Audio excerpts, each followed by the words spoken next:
Hola, estamos aquí con Camila, ella es cuentera de la localidad hace aproximadamente 3 años, está en la narración oral, ha participado en varios festivales y muchos concursos y ha sido ganadora de unos varios. Cuéntanos un poco sobre ti. Hola, es muy chévere estar aquí, la verdad me gustó bastante. Pues, ¿qué puedo decir de mí? Soy cuentera, hace 3 años, me encanta contar cuentos desde hace muchos más.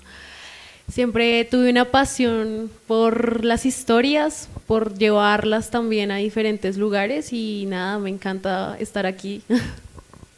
Cuéntanos un poco de cómo ha sido este camino, o ya que nos dices, ya que nos mencionas sobre que te ha apasionado mucho desde hace muchos años, ¿cómo es eso? ¿Cómo es esa historia? ¿O desde cuándo tú empiezas a ver que la narración oral, la cuentería te gusta y lo ves como algo que quieres hacer?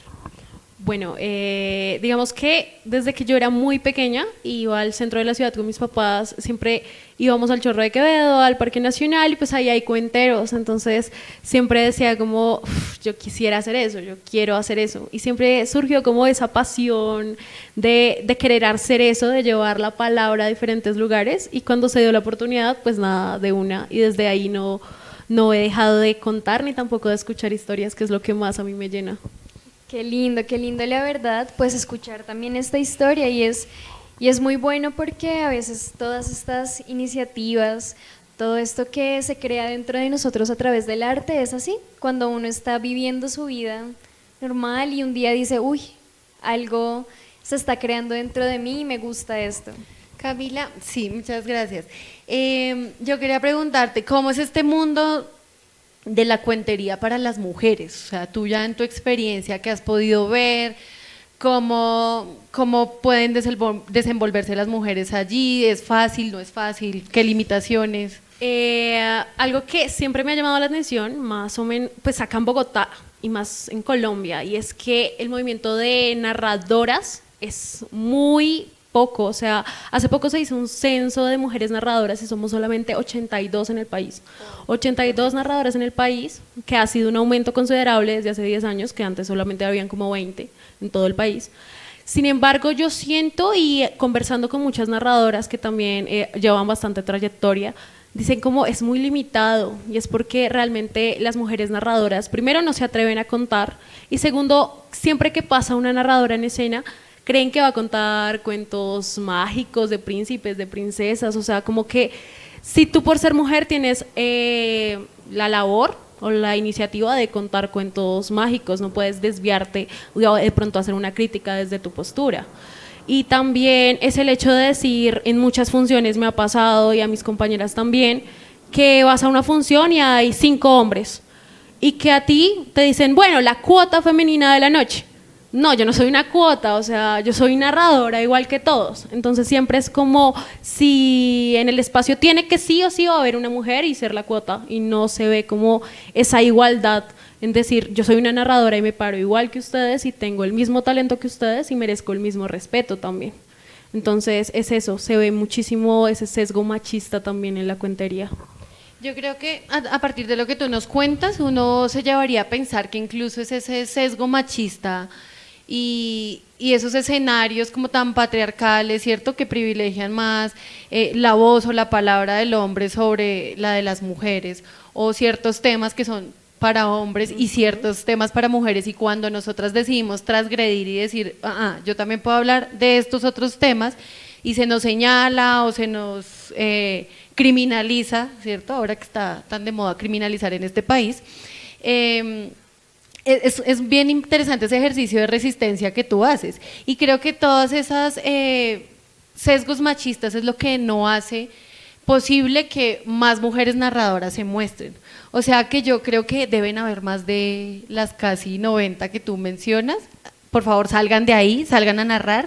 Necesitamos más voces de mujeres contando su vida, su historia, su cotidianidad, sus luchas, sus logros. Entonces, bueno, quisiera saber si tienes de pronto algún mensaje también para esas mujeres. Sí, yo creo que todos tenemos historias que contar, tenemos cuentos que narrar, y yo creo que lo importante es pararse y tomar la iniciativa de contar una historia. Y yo creo que después de que uno se para en el escenario y cuenta su primera historia, no quiere parar. Entonces yo invito a todas las chicas narradoras que tienen algo que contar en su interior, que salgan y también que resistan por medio de las historias. O sea, la palabra es una de las maneras más importantes de hacer una resistencia y de luchar contra este sistema patriarcal. Muchas gracias, Camila. Bueno. Sí, entonces ya pues te dejamos para que empieces con tu historia. Listo, muchas gracias. Gracias, A Camila, ti. por estar aquí en el Ovario Sonoros Cyberfest. Y a los que están conectados, muchas gracias.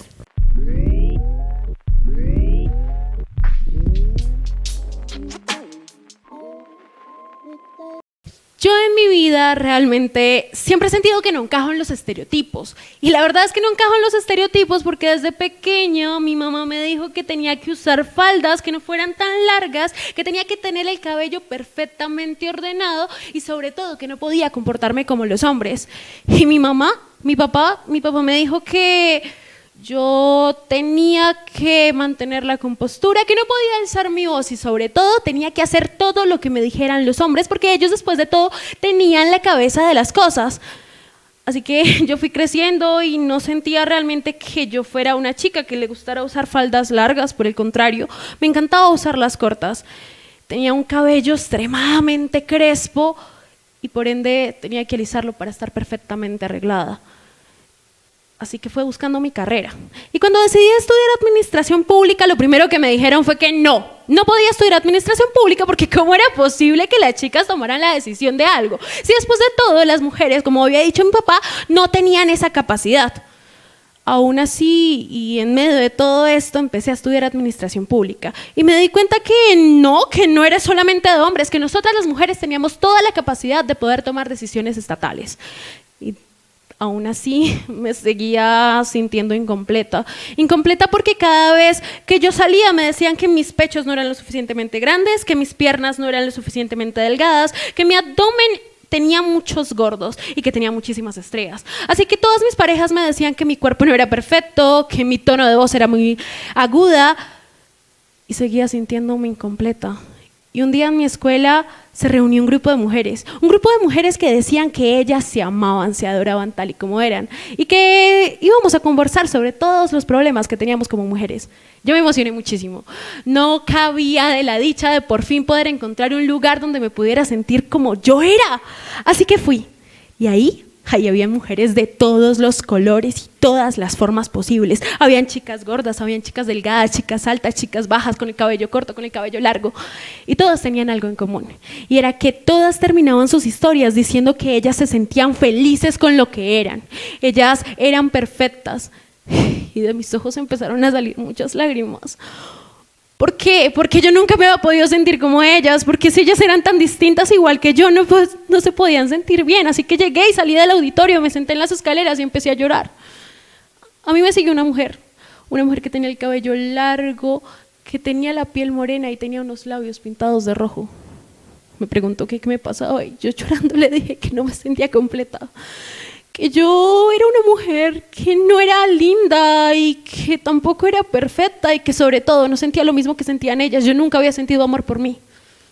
Ella solo sonrió, me limpió la lágrima y me dijo: mamita, ¿usted qué va a saber de amor? ¿Usted qué va a saber de eso? Mire, cuando yo era muy pequeña tenía una finca llena de muchos animales y que era la más grande de todo mi pueblo. Ella me contó cada mañana a las 5 ella se levantaba, ordeñaba las vacas, le daba de comer a las gallinas y le ayudaba a su mamá a hacer el desayuno. Vivían los tres, su hermano, ella y su mamá. A su papá se lo habían matado hacía un par de años atrás, así que les había tocado levantar la finca a ellas dos.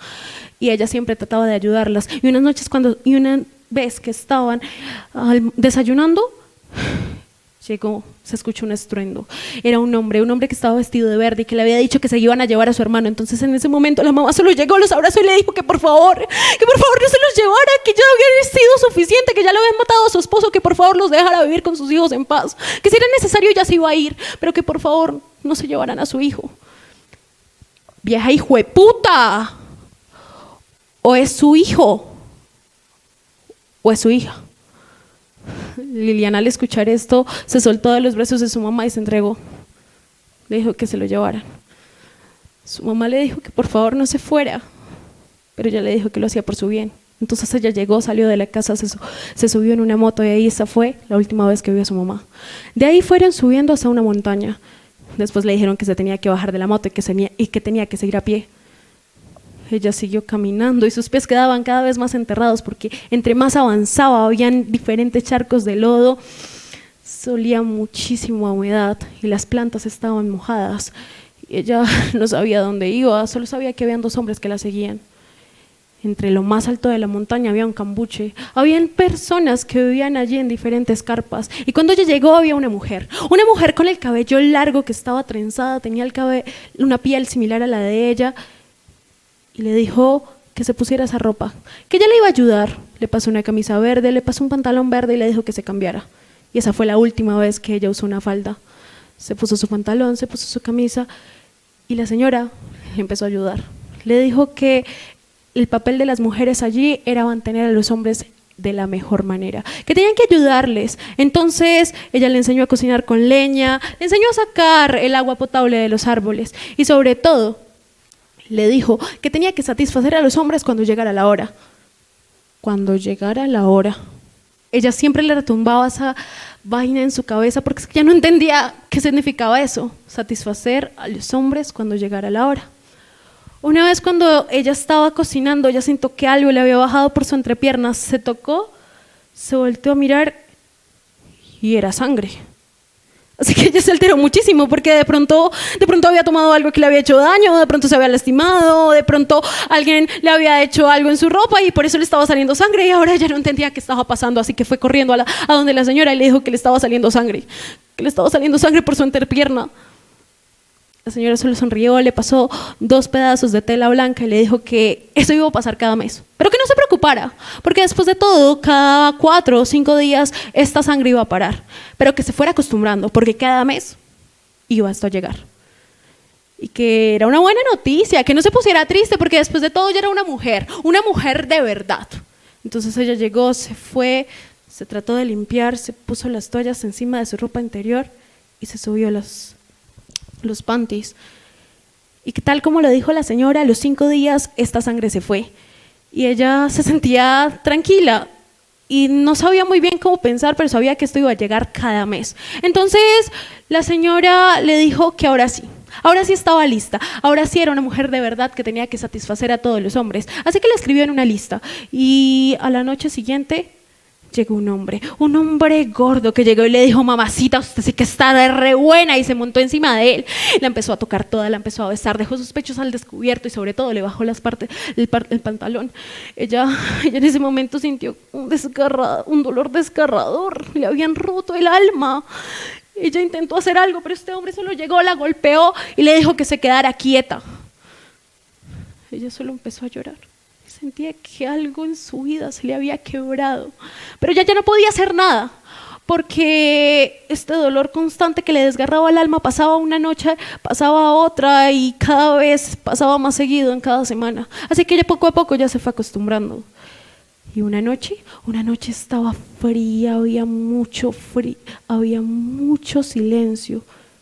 La señora solo se le acercó, le pasó un arma a la mujer y le dijo: mire, cuando las noches están así de calladas es porque esos hijueputas del ejército se nos van a meter. Cuando usted vea que alguien del ejército viene, usted apúntele a lo que sea, ¿entendió? No se deje matar. Ella estaba temblando, tenía el fusil en las manos, sus piernas estaban temblando, su corazón estaba palpitando rápido cuando se escuchó un estruendo porque venía por los árboles. El puto ejército se había metido y toda la gente estaba corriendo de un lado a lado, se escuchaban disparos y más disparos y ella solamente estaba ahí temblando, no sabía qué hacer, cuando ya sintió que en su espalda alguien le había tocado el cabello y había bajado su cola. Ella volteó a mirar y era uno de esos hijueputas del ejército y ella llegó con toda la rabia y le disparó en el pecho. Ella no iba a dejar que ningún hijueputa más la viniera y le hiciera sentir ese dolor desgarrador. Y desde ese momento ella dice que ya empezó a ser libre. Le dijo a la señora que ella ya no se iba a acostar con nadie, pero ella le dijo que tenía que hacerlo, pero que estaba bien, que ya le iba a dar la oportunidad de escoger a quien quisiera para que ella se acostara. Entonces ella sí hizo. Empezó a escoger los hombres con los que se quería acostar, se acostaba en la cama, cerraba los ojos, abría las piernas y trataba de no pensar en ese dolor que siempre le había dado. Y una mañana estaban los del ejército, estaban metidos en el cambuche, pero esta vez fue diferente. Y fue diferente porque no habían estruendos, ni habían ruidos, ni había nada. Es más, la gente se estaba yendo. La señora se le acercó y le dijo que tenía que irse. Lo que pasaba era que estos hijueputas que lideraban el cambuche habían firmado un tal tratado de paz, entonces que ellos ahora se tenían que ir. Liliana no sabía ni bien para dónde ir, ni qué hacer. Pensó buscar a su mamá, pero es que ya había pasado mucho tiempo y lo más seguro era que ella ya no estuviera en la finca. Y tal vez su hermano ya ni siquiera vivía con ella. Así que le dijeron que podía venir a Bogotá, que en Bogotá era la tierra de las oportunidades y que acá, bien o mal, todo el mundo salía adelante. Y eso hizo. Cuando llegó a Bogotá se sintió en el infierno, había muchísimas luces, había mucho ruido, las personas ninguna se conocían las unas a las otras y todas la hacían sentir mal. Y después se dio cuenta que ella no sabía ni leer ni escribir, nunca en su vida la había escuchado. Así que la metieron a una escuela donde habían personas y mujeres igual a ella. Ella por primera vez en su vida se había sentido en su lugar. Aprendió a leer, aprendió a escribir y después la sacaron de allí y le dijeron que ya había aprendido los conocimientos básicos, que ahora debía entrar a la universidad. Entrar a la universidad. Ella nunca en su vida había escuchado esta palabra, pero dijo que estaba bien. Le ofrecieron una beca en la Universidad Javeriana y allá empezó a estudiar ciencia política. Y empezó a entender que esta vaina que a ella le había pasado era producto de un conflicto armado que ni siquiera ella entendía todavía. Y toda la gente que se le acercaba le decía que era una víctima, otra gente le decía que era una guerrillera y otra gente le decía que era una mantenida. Pero ella no entendía muy bien qué pasaba y siempre se sentía excluida. Y una noche encontró un hombre que también estudiaba en la Universidad Javeriana y ambos empezaron a salir. Él la llevó a conocer partes de Bogotá y ella se sentía muy bien con él y con el paso del tiempo se hicieron novios. Una tarde estaban en su casa y él empezó a besarla, empezó a sentir su cuello, empezó a tocar su cintura y cuando dejó sus pechos al descubierto ella solo pudo gritar y con las lágrimas saliendo por sus ojos le dijo ¡no! El hombre se quedó quieto, alzó las manos y ella empezó a llorar y ella solo decía no quiero, no. Ella llegó, se puso su ropa, salió corriendo y se fue para su casa, se bañó, se arregló y ahí se dio cuenta que ella no iba a permitir que ningún hombre le hiciera sentir ese dolor desgarrador que le había pasado hacía muchos años atrás. Se miró frente al espejo y se vio perfecta. Se peinó el cabello, se pintó los labios de rojo y ahí se dio cuenta, la paz está en uno mismo. Cuando Liliana me contó esa historia, algo pasó sobre mí, un sentimiento de reflexión, un sentimiento de amor. Salí corriendo, llegué a mi casa, me bañé, dejé que mi cabello liso pasara a ser crespo de nuevo, dejé mis crespos al descubierto, me miré desnuda frente al espejo y por primera vez en mi vida me vi hermosa, me vi perfecta. Mis senos eran del tamaño adecuado, mi cintura era del tamaño adecuado, mi vientre era perfecto. Entonces llegué, me peiné el cabello, me apliqué un labial rojo y entonces ahí me di cuenta, la paz es interior. Muchísimas gracias.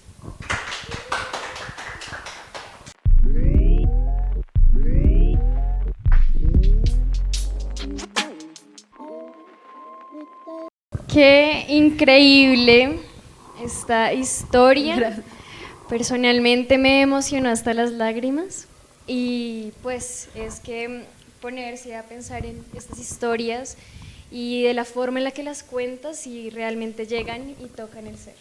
Gracias, ese es el ideal de las historias y espero que les haya gustado mucho. Esta es una de mis historias favoritas. Es una historia bastante conmovedora, ¿no? Porque atraviesas como por varios escenarios y ciclos de la vida de una mujer y que además es una realidad, o sea, son mujeres reales lo que estás contando. Y bueno, pues creo que nos dejas una reflexión también bastante importante, el aprender a apreciarse, el contexto de la violencia tan aguda que ha tenido que atravesar este país, incluso con un intento de acuerdo de paz que pues no, para muchos Sí, no tiene lo no que... no tiene mucha lógica. Además, el hecho de sacar a una persona y traerla acá y decirle que todo está bien, pues es un cambio complicado.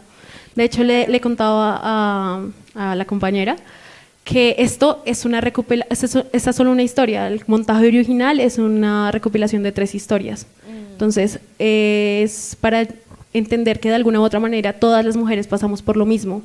Entonces, todas estamos conectadas y es ese sentimiento de sororidad que nos une. Gracias, Camila. Gracias. Es muy importante eso que dices de la sororidad. Ovarios Sonoros también es este festival que permite que nos encontremos con otras y nos solidaricemos con esas historias que nos estás contando, y esperamos que para todas y todos los que nos están viendo en este momento pues pueda también llevarles esta reflexión tan importante en sus corazones y en sus cabecitas. Camila, muchas gracias por venir a este festival. Muchas gracias a ustedes. Bueno, no, estás Muchas bienvenida gracias. cuando lo quieras. Sí, Muchísimas muchas gracias. gracias. Gracias. Y gracias a los que están conectados ahí.